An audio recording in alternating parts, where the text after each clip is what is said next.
Bruce Melody arakana rwose ubona arakana gatoya k'imyaka nk'ingahe nabonaga afite nk'imyaka 15 16. yego tugeze kujya mu nama mbona araje.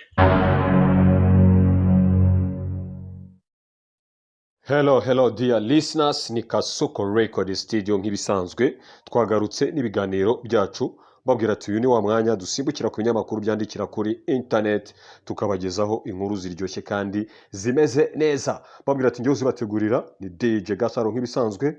Wowe utarakora subscribe rero simbukira kuri Kasuko Record Studio ukore subscribe, wibuke gukana inzogera inkuru nk'izi ziryoshye zigeze kugereraho igihe. Uyu munsi rero nifuje ko dusimbukira ku kinyamakuru inyarwanda.com hanyuma tukarebera hamwe inkuru ebyiri zitangaje. Aha turarebera inkuru ivuga ikintu cyaba kiri hagati ya Bruce Melody na Makanyaga.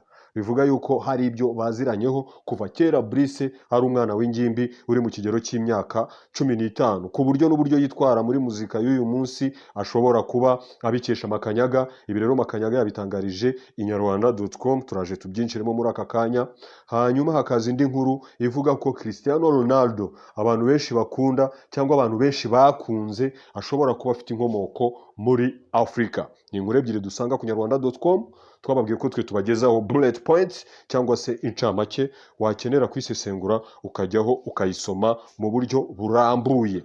Twageraho n'inkuru yacu ibanza aho Makanyaga yahishuye isomo yigishije Bruce Melody ryamugejeje mu Bufaransa.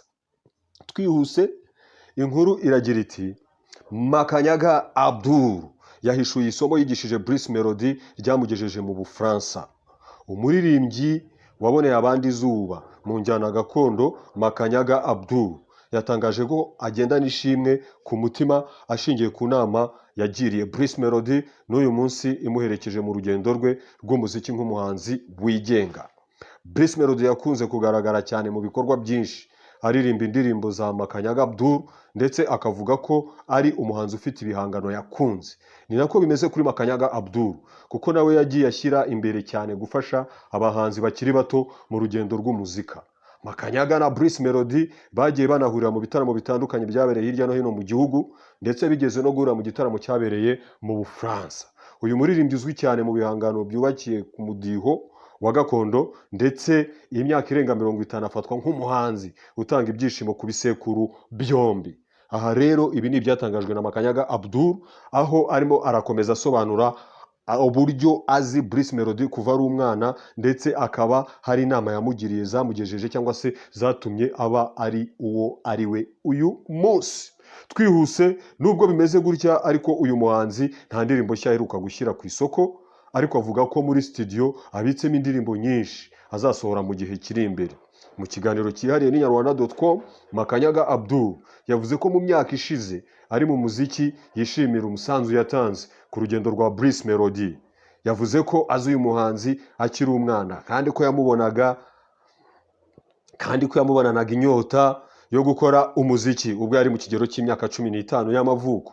Bivuze ngo Makanyaga yabonanye na Bruce Melody ku myaka 15. Ndaje mbibasobanurire neza uko byagenze hanyuma turarebera hamwe n'izo nama avuga yamugiriye akaba arizo zitumye Bruce Melody abicyamamare kugeza uyu munsi. Babwira ati ni Kasuko Record Studio, jewe ni DJ Gasaro bageza ibintu biryoshye kandi bimeze neza. Icyo ngusaba ni subscribe hanyuma tukazajya tubana buri gihe. Tukomeze. Uyu munyabigwi avuga ko igihe kimwe yigeze guhura na Bruce Melody mu nama, aramwegera amusaba ko yamwinjiza mu banyeshuri yari asanzwe afasha kwiga umuziki.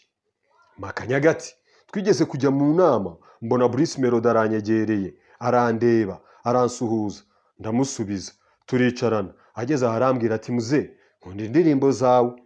Ndamushimira ati ese ko nshaka kujya nza mu myitozo iwawe bizagenda gute? Wumve ngo Bruce Melody kuva kera ni munyakazi yari azi kwisabira umugati kuko nimba yarabashije kubonana na Makanyaga afite imyaka 15 ibyo byonyine birahagije kuko hari abahanzi nzi bagiye bazamuka byibura cyangwa bagiye baba inspired bitewe nuko basuhuje umuhanzi bakunda mu ntoki bakabigeraho. Akomeza ati mu buzima bwanjye iyo mbonye umuhanzi mba mbonye umuvandimwe wanjye cyangwa umwana wanjye, naramubwiye nti igihe uzashakira uzaza. Uyu muririmbyi yavuze ko Bruce Melody yari afite inyota yo kumenya uko yakora umuziki akagera ku rwego nk'urwe cyangwa se akarengaho ibyo akora. Makanyaga avuga ko isomo yigishije Bruce Melody kandi n'uyu munsi abona ko nawe yashikamyeho ari ugukunda ibyo akora. Ati naramubwiye nti nta kundi ni ukubikunda gusa, nubikunda ntubivange n'ibindi nk'amatiku, ukabikunda gusa uzatera imbere, nicyo kizagufasha.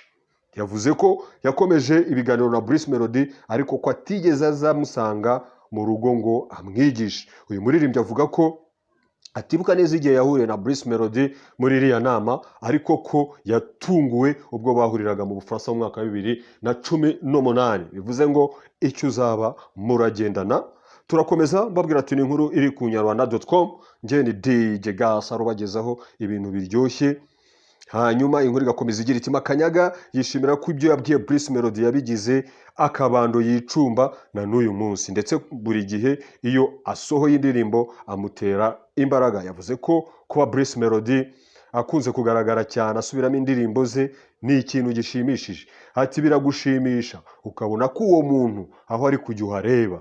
Burya umuntu uzagera ku kintu agihera kare. Bruce Melody aherutse gushyira ku isoko album ye yise Colorful Generation, ndetse muri iki gihe ari kwarizwa mu gihugu cya Nigeria mu rugendo rugamije kwimenyekanisha. Makanyaga Abdul ni umwe mu bahanzi bakomeye mu Rwanda, uzwi cyane mu njyana ya rumba, afro kiba na jazz. Ni umwe mu bahanzi bashinze imizi mu muziki nyarwanda, akaba yaranamenyekanye cyane kuva mu myaka y'1970. Bivuze ngo Makanyaga Abdul ubu tuvugana ashobora kuba amaze imyaka irenga 50 mu muziki.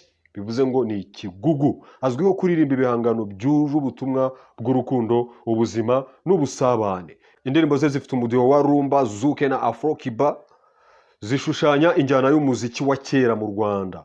Afatwa nk'umwe mu bahanzi barambye mu muziki nyarwanda kandi akamije gukora.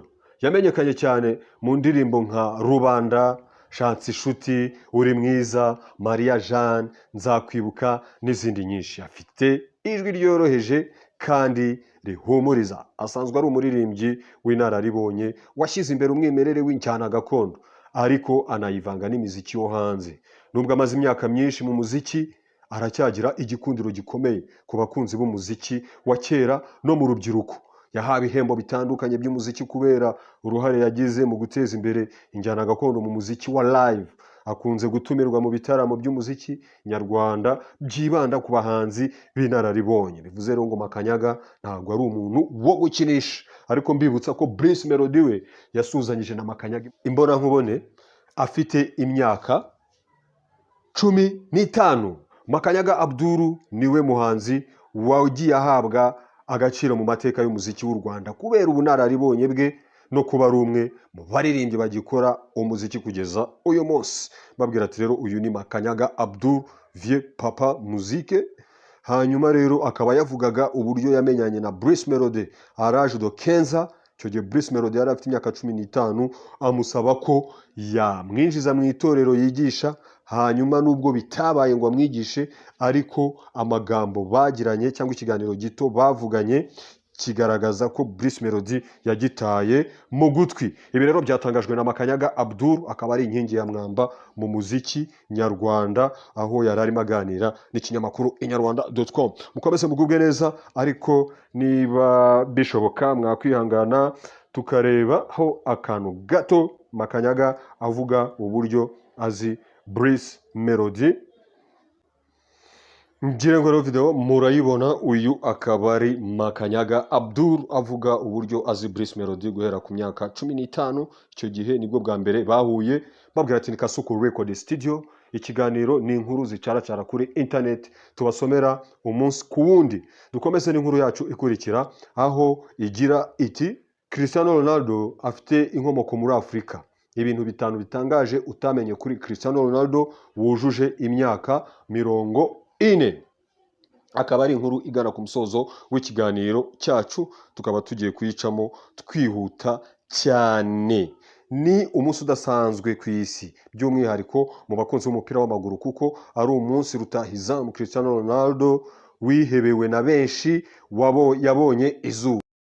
Gusa hari ibyo ushobora kuba utaramenye ku mateka ye, akaba aribyo tugiye kubagezaho nka Kasuku Record Studio dufatanyije n'inyarwanda.com ku munsi nk'uyu mu 1985 ku kirwa cya Madeira muri Portugal.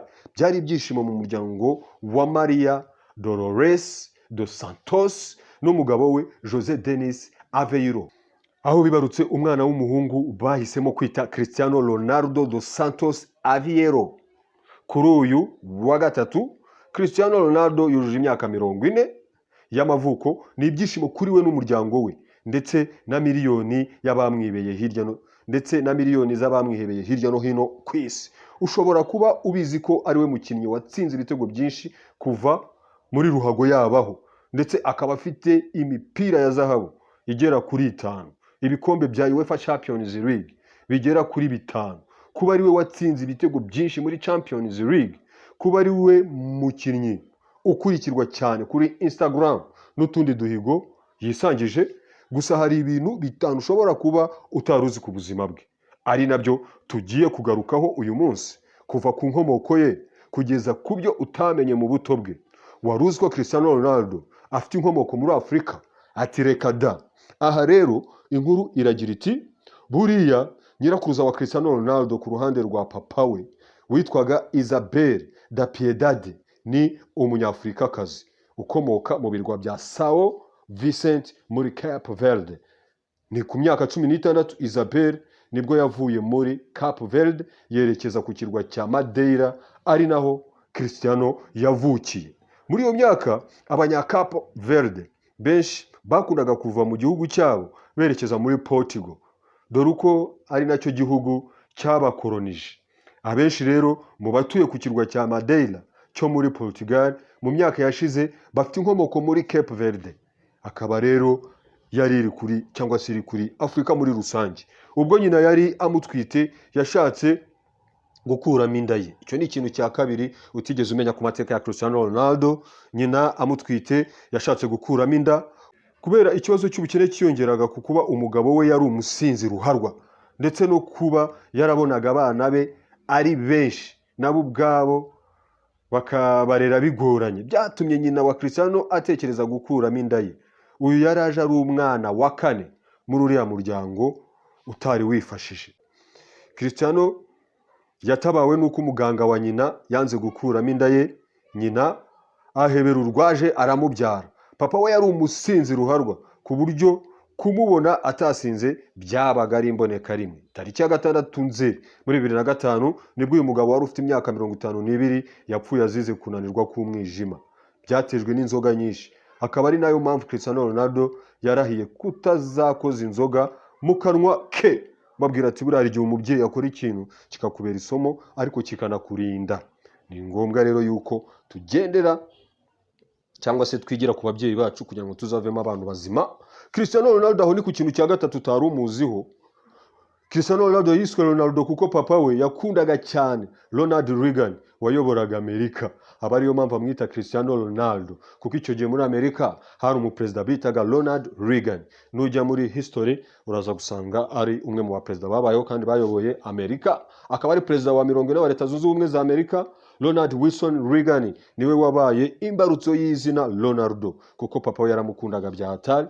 Ronald Reagan yayoboye Leta Zunze Ubumwe za Amerika kuva mu mwaka 1981 kugeza mu mwaka 1989. Papa wa Cristiano yafashe izina rya Ronaldo ashyiraho O bijyanye n'ururimi rwabo havamo Ronaldo. Mu gihe uriya we bamwitaga Ronald Reagan as US President mu 1981. Ikindi kintu cya kane babwira ko twabwiye ko tubagezaho 5. Cristiano Ronaldo yirukanwe mu ishuri afite imyaka 14 gusa. Babwira ati iyo uwo rizagwira umubona imbere cyane. Ibyo tukaba cyangwa se akaba ari umugani wa ya mpano. Nyuma yo gukubitwa n'umwarimu we intebe, Cristiano yahise yirukanwa mu ishuri. Nyuma yo gukubita umwarimu w'intebe, Cristiano yahise yirukanwa mu ishuri. Akaba yaravuze ko uyu mwarimu yari yamusuzuguye, nubwo atavuze amagambo yamubwiye, gusa bivuga ko uyu mwarimu yari yamututse ku muryango we. Ronaldo ishuri yahise arivamo yiyegurira umupira w'amaguru. bivuze ngo yavuye ku ishuri akomye mwarimu intebe mu gahanga. Tugana ku kintu cya gatanu ari nabwo twerekeza ku musozo w'ikiganiro cyacu cyangwa se w'incamake y'amakuru abacaracara kuri internet tubagezaho nka Kasuku Record Studio. Njye bagezaho ni DJ Gasaro. Icyo tugusaba nk'umukunzi wacu cyangwa se umuntu ukurikira ibiganiro byacu ni ugukora subscribe, ubundi ntuzajya ucikwa na buri kimwe cyose. Cristiano Ronaldo arabarirwa mu mamiliyari y'amadolari, ari mu bantu bafite umushahara mwiza, hari abaperezida yahemba cyangwa se arusha imibereho. Bize kaminuza, bize Harvard and Yale University. Yavuye ku ishuri ku myaka ye 14 arwanya na mwarimu kubera itoteza ry'amagambo, hanyuma yegurira umupira w'amaguru. Kugeza uyu munsi ni umuntu wubashywe. Wumvishe Champions League abitsiwe mu rugo, wumva Ballon d'Or zigera muri 5 yibitseho, wumva amateka ye. Bivuze ngo rero never give up guys, icyo uzaba ntaho kijya, icyangombwa no gukora cyane. Nguyu Cristiano Ronaldo mbabwira ati yari amakuru y'incamake tubasomera ku kinyamakuru inyarwanda.com. Komeza mugubwe neza kandi turi kumwe. See you next time. Bye bye.